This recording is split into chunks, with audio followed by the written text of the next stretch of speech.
अबे फिरोज, तू चोरी कर रहा तू मेरे घर पे? तू तो वही है ना जो सब्जी बेचता था? तेरी दुकान तो बहुत अच्छी चल रही थी ना, फिर तुझे चोरी करने की क्या जरूरत पड़ गई? बोल बोल, जल्दी बोल। मजबूरी थी, बहुत मजबूरी थी, इसलिए चोरी करनी पड़ी। मजबूरी? कैसी मजबूरी?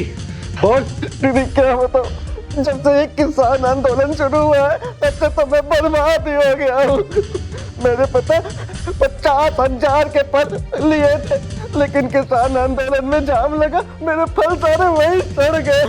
मैं तो बर्बाद हो गया। अरे बच्चों की फीस भरने के भी पैसे नहीं बचे मेरे पास, तो सोचा चोरी करके फीस भर दूं, लेकिन मुझे बिल्कुल पता नहीं था ये आपका घर है। फिरोज, तुझे अगर पैसे की जरूरत थी तो तू मुझसे मांग लेता। पहले भी मांगा है तूने मुझसे पैसा, मैंने दिया ना तुझे, फिर तूने चोरी क्यों की? बोल। दीदी मैं क्या करता, आपके तो पहले से ही मेरे ऊपर इतने एहसान है, और कैसे पैसे मांगता मैं। मैंने सोचा कि चोरी कर लूंगा, कम से कम बच्चों की फीस तो जमा हो पाएगी, उनकी पढ़ाई तो नहीं छूटेगी, इसीलिए मैंने चोरी करने का मन बनाया। लेकिन एक बात सच्ची बोलता हूँ, मुझे बिल्कुल पता नहीं था, बिल्कुल अंदाजा नहीं था कि ये आपका घर है, नहीं तो कभी चोरी करने नहीं आता यहाँ पे। फिरोज, तूने ये बहुत गलत काम किया है। चोरी करना बहुत ही गलत बात है। चल मान लिया तूने मेरे घर पे चोरी की, अगर भगवान ना करे तूने अगर कहीं और चोरी की होती, तेरे साथ अगर कुछ भी ऊंची नीच हो जाता, तेरे बच्चे अनाथ की जिंदगी जीते। पता है तुझे?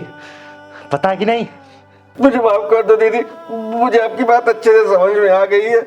ये तो आज आपका घर था जो आपने मुझे बख्श दिया, नहीं तो कोई और होता तो जाने क्या क्या करता मेरे साथ। मेरे बच्चे अनाथ हो जाते तो उनका क्या होता, मैं समझ गया हूँ। मैं वादा करता हूँ आज के बाद ऐसा गलत काम करने का कदम कभी नहीं उठाऊंगा। मजदूरी करूंगा लेकिन ऐसा गलत काम कभी नहीं करूंगा। मुझे माफ कर दो दीदी। मलखान, ला पैसे दे। ये लो, इस पैसे से अपने बच्चे की फीस भर लेना। जब तक ये किसान आंदोलन खत्म नहीं हो जाता तब तक जितने ही पैसे की जरूरत पड़ेगी मुझसे आके मांग लेना, क्योंकि एक चिंगारी मदद करने से कभी पीछे नहीं हटती है, याद रखना।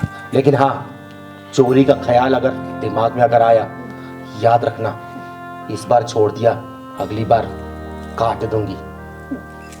जाओ। आपका बहुत बहुत शुक्रिया दीदी, बहुत बहुत शुक्रिया।